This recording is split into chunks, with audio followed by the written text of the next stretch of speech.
السلام علیکم۔ شفق YouTube channel کے ساتھ میں ہوں آپ کی ہوسٹ مہرما۔ دھڑکتا دل، کیا یہ ممکن ہے؟ لیکن یہ حقیقت ہے کہ ایک طویل عرصہ گزرنے کے باوجود آج بھی ریلی کوٹ سٹی ایم ڈی میں ہارٹ بیٹ برج پر کھڑے ہوں تو قدموں میں دل دھڑکنے کی واضح اور صاف آواز سنائی دیتی ہے۔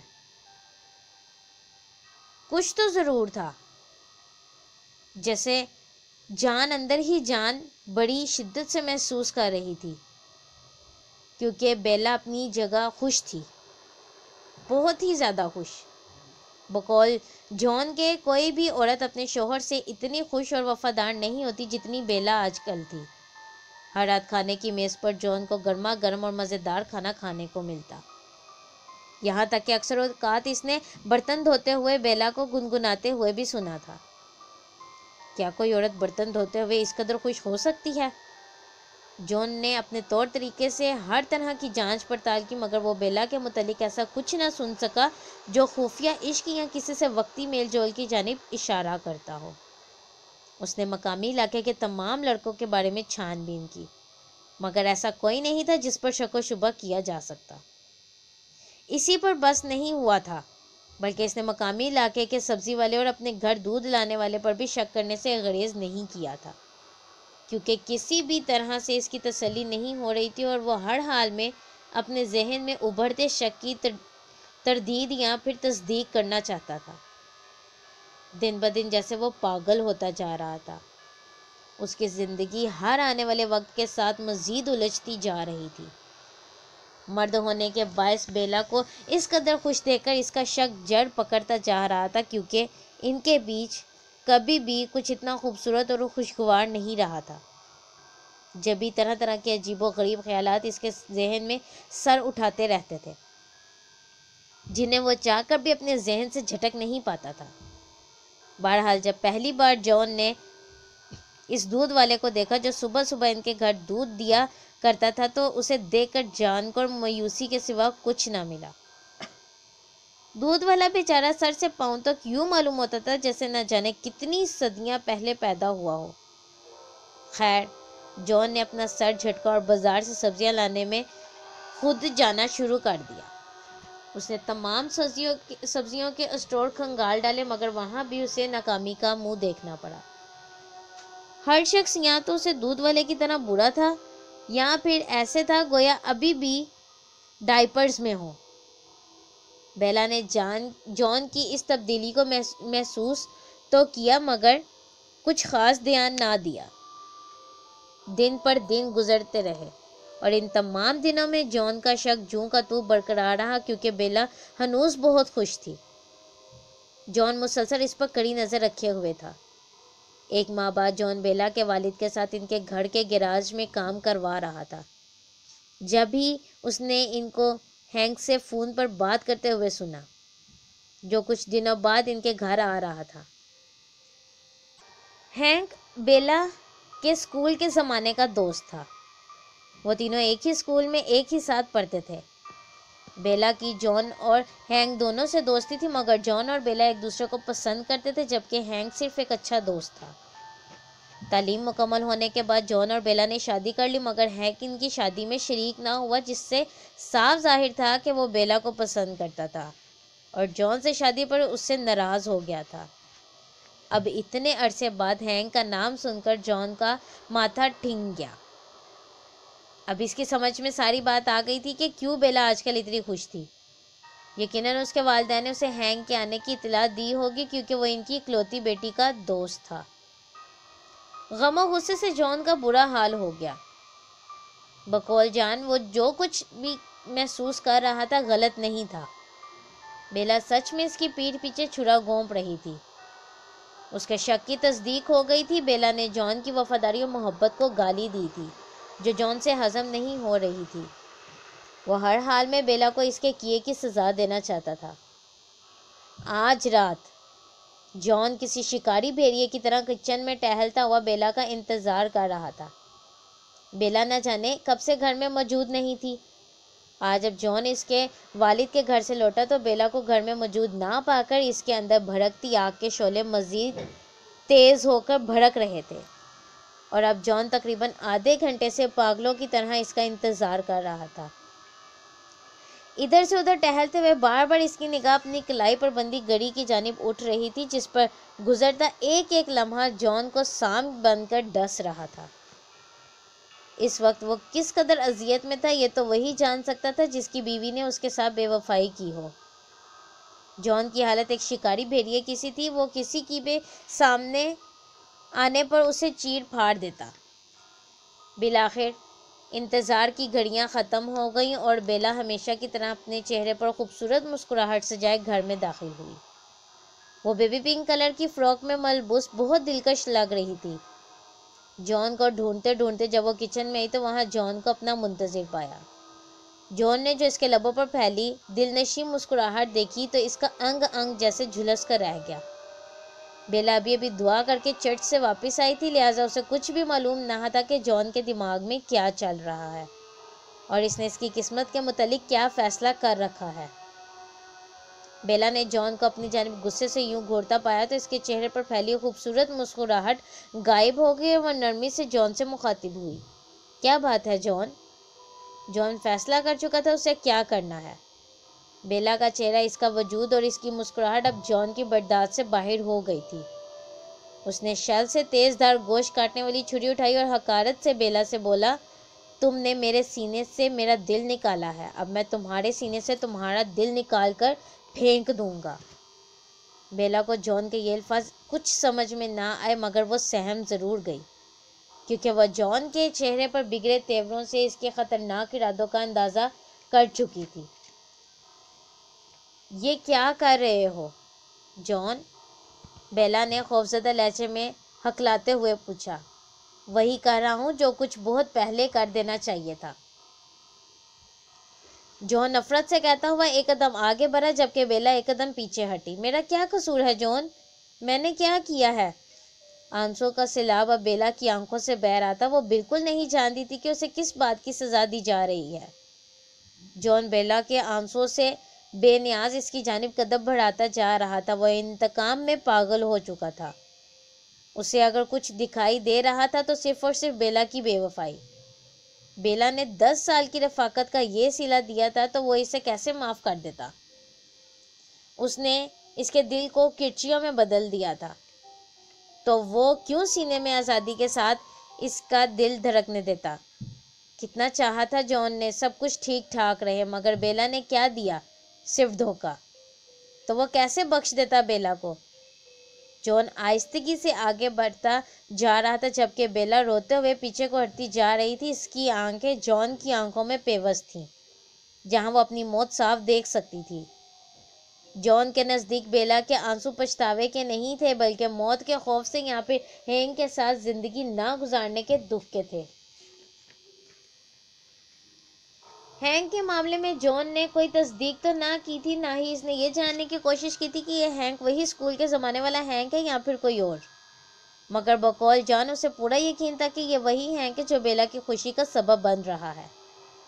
بیلا نے کچن سے بھاگنا چاہا مگر جان نے جھٹ سے اسے دبوچ لیا۔ وہ چیخنا چاہتی تھی مگر جان نے اس کے منہ پر ہاتھ رکھ دیا۔ جان کی گرفت مضبوط تھی۔ بیلا خود کو کسی بند پنجرے میں قید پرندے کی طرح جان کی گرفت سے آزادی حاصل کرنے کی ناکام کوشش کر رہی تھی، مگر جان نے ایک لمحے کی بھی تاخیر کیے بغیر تیز دھار نوکیلا چھرا بیلا کے ٹھیک دل میں اتار دیا۔ بیلا کی آنکھیں ساکت ہو گئیں اور آخری ہچکی کے ساتھ اس کی زندگی کا سفر تمام ہو گیا۔ اس کا بے جان جسم فرش پر پڑا تھا جس میں سے بہتا سرخ خون تیزی سے فرش پر تیلاب بنتا جا رہا تھا۔ تمہیں کیا لگتا تھا کہ مجھے پتہ نہیں لگے گا تم میری پیٹھ پیچھے کیا گل کھلا رہی ہو؟ جہنم میں جاؤ، یہی تھا تمہارا مقدر، جان نے غصے سے کہہ کر بیلا کے منہ پر تھوک دیا اور اس کی زندگی سے بے نور آنکھیں اپنی ہتھیلی سے بند کر دیں۔ جان کا کلیجہ اب بھی ٹھنڈا نہیں ہوا تھا۔ وہ ہنوز انتقام کی آگ میں بھڑک رہا تھا۔ وہ بیلا کو اس سے بھی بدترین موت سے ہمکنار کرنا چاہتا تھا۔ جان نے تیز دھار چھری دوبارہ اٹھائی اور اس کی مدد سے بیلا کا دل سینے سے باہر نکال لیا۔ گاڑے سرخ خون کا وہ دل جان کی ہتھیلی پر جیسے دھڑک رہا تھا، اس میں سے ابھرتی دھک دھک کی آوازیں وہ صاف سن سکتا تھا۔ جان اس دھڑکتے دل کو لے کر گھر کے پچھلے دروازے سے باہر نکل گیا۔ اب اس کا رخ برج کی طرف تھا، جو اس کے گھر سے چند قدم کے فاصلے پر تھا۔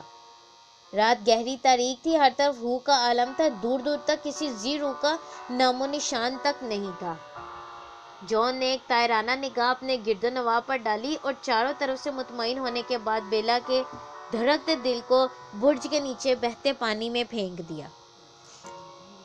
چھپک کی آواز کے ساتھ دریا کا پانی بیلا کے دل کو بہا لے گیا۔ جان تیز تیز قدموں سے چلتا ہوا واپس آیا، بیلا کے مردہ جسم کو پلاسٹک کی بڑی تھیلی میں ڈال کر بمشکل اپنے گیراج میں کھڑی گاڑی تک لے آیا۔ پسینے کی ننھی ننھی بوندیں جان کے چہرے کو بھگو رہی تھیں۔ وہ ہر 2 منٹ بعد اپنے گرد و نواح کا جائزہ بھی لیتا جا رہا تھا۔ اس نے بمشکل بیلا کی بھاری وجود کو اٹھا کر گاڑی کی ڈکی میں ڈالا اور خود ڈرائیونگ سیٹ سنبھال لی۔ کچھ ہی لمحوں میں اس کی گاڑی فراٹے بھرتی ہوئی سڑک پر دوڑ رہی تھی۔ جان کے ہاتھ اسٹیئرنگ وہیل پر تھرک رہے تھے، جبکہ پاؤں ایکسیلیٹر پر رقصاں تھے۔ ایکسیلیٹر پر پاؤں کا دباؤ بڑھتا ہی جا رہا تھا اور گاڑی ہوا سے باتیں کر رہی تھی۔ آبادی بہت پیچھے رہ گئی تھی۔ یہ ایک طویل ترین سڑک تھی جس کے دونوں طرف جنگل تھا۔ سڑک تحت نگاہ ویران تھی، آسمان پر سے چاند اور ستارے غائب تھے، گہرا سناٹا اور خاموشی ہر چیز پر مسلط تھی۔ جان وقتاً فوقتاً اپنے چہرے پر بہتے پسینے کے قطروں کو ٹیشو پیپر کی مدد سے صاف کرتا جا رہا تھا۔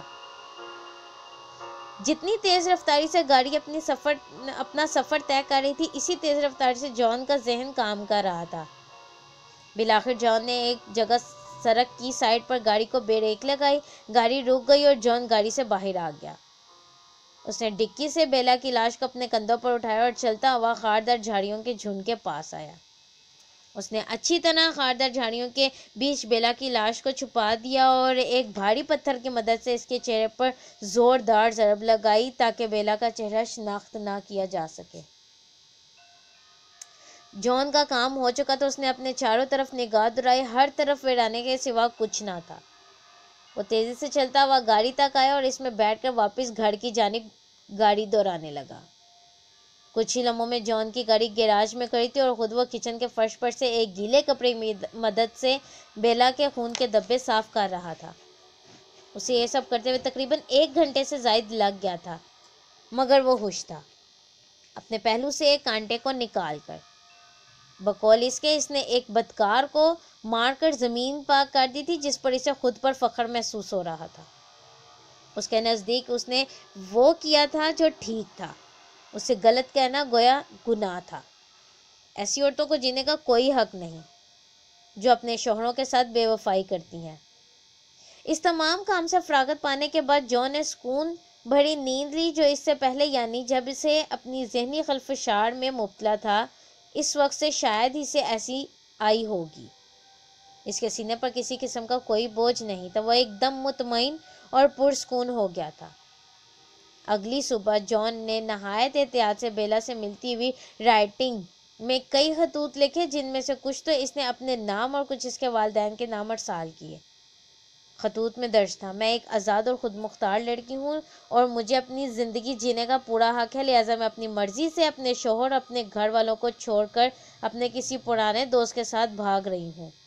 میرے اس فیصلے پر کسی کو کوئی اعتراض نہیں ہونا چاہیے۔ یہ سارا کام جان نے نہایت ہنرمندی اور صفائی سے کیا تھا کہ کسی کو شک تک نہ ہو اور یہاں تک کہ گمان بھی نہ ہو سکے۔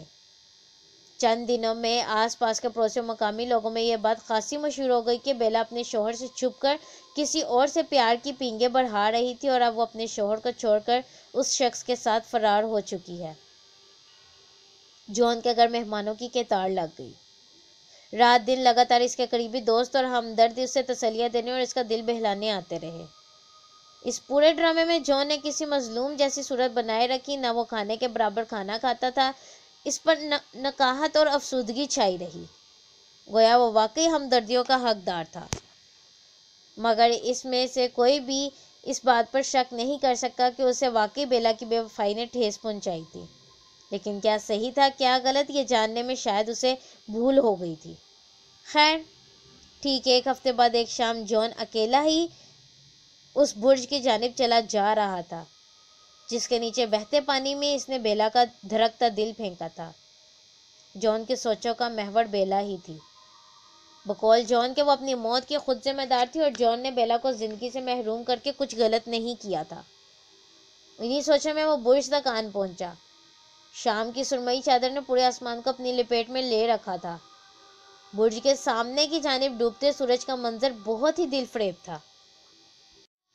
جان اپنی کوہنیاں برج کے گرل سے ٹکائے نیچے بہتے پانی کو دیکھنے میں مصروف تھا کہ اس نے اپنے قدموں کے نیچے تھر تھراہٹ محسوس کی۔ اس نے بے اختیار اپنے قدموں کی جانب دیکھا تو اسے پورے کا پورا برج لرزتا ہوا محسوس ہوا۔ جان گھبرا گیا۔ اسی لمحے ہوا کی دوش پر لہراتی ہوئی آواز جان کی سماعتوں سے ٹکرائی، دھک دھک۔ جان ساکت رہ گیا۔ وہ اس آواز کو بخوبی پہچانتا تھا، یہ وہی آواز تھی جو بیلا کے دل سے ابھری تھی جب جان نے بیلا کے درکتے دل کو اپنی مٹھی میں پکڑا تھا۔ دھک دھک، درکتے دل کی آواز ایک بار پھر ابھری۔ اس بار آواز قدرے اونچی تھی کہ جان بوکھلا گیا کہ کہیں آس پاس کے لوگ یہ سن کر یہاں نہ آ جائیں۔ اب کی بار دھک دھک کی آوازیں لگاتار ابھرنے لگی جو کسی طور بھی جان کی جان چھوڑنے کو تیار نہیں لگتی تھی۔ جان کو اپنے کانوں کے پردے پھٹتے ہوئے محسوس ہونے لگے۔ اس نے بے اختیار اپنے دونوں کانوں پر ہاتھ رکھ کر گھر کی جانب دوڑ لگا دی۔ وہ دیوانہ وار بھاگتا ہوا گھر آیا مگر یہاں بھی جان دل کی دھڑکنوں سے پیچھا نہ چھڑا سکا۔ مسلسل ابھرتی دھک دھک کی آوازیں اسے پاگل کیے دے رہی تھیں۔ اسے اپنا دل کن پٹیوں میں دھڑکتا ہوا محسوس ہو رہا تھا۔ وہ یہ سمجھنے سے قاصر تھا کہ یہ سب اس کے ساتھ کیا اور کیوں ہو رہا ہے۔ اب تو جان کو اپنے گھر کی در و دیوار بھی بیلا کی دھڑکنوں کی آواز سے لرزتے محسوس ہو رہے تھے۔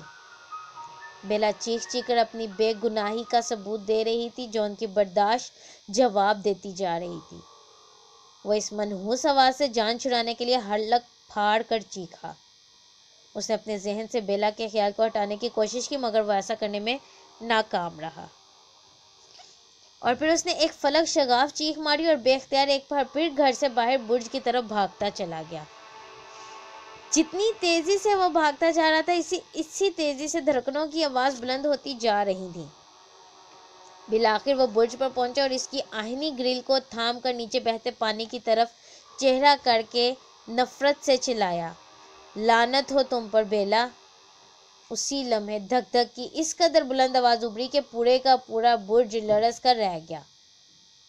جان اپنا توازن برقرار نہ رکھنے کے باعث بے اختیار آہنی گرل پر جھک گیا۔ اب اس کا سر نیچے بہتے پانی کی جانب تھا اور ٹانگیں ہنوز برج پر تھیں کہ مان دھڑکنوں کا طوفان ایک بار پھر اٹھا جس کے باعث پورے کا پورا برج تھر تھرا اٹھا اور جان سیدھا برج کے نیچے بہتے پانی میں جا گرا۔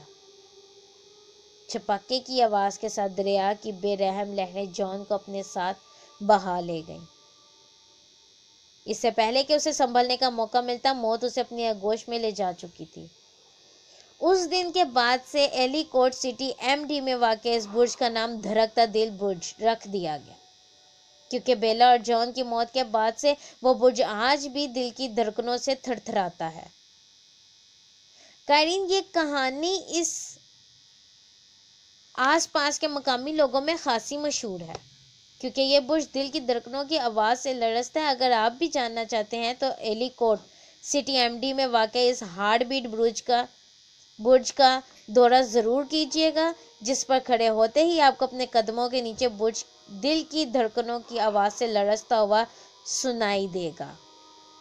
حقیقت جاننے کے لیے اس برج پر جانا ضروری ہے ورنہ اگر آپ سوچیں تو یہ ایک کہانی ہی ہے۔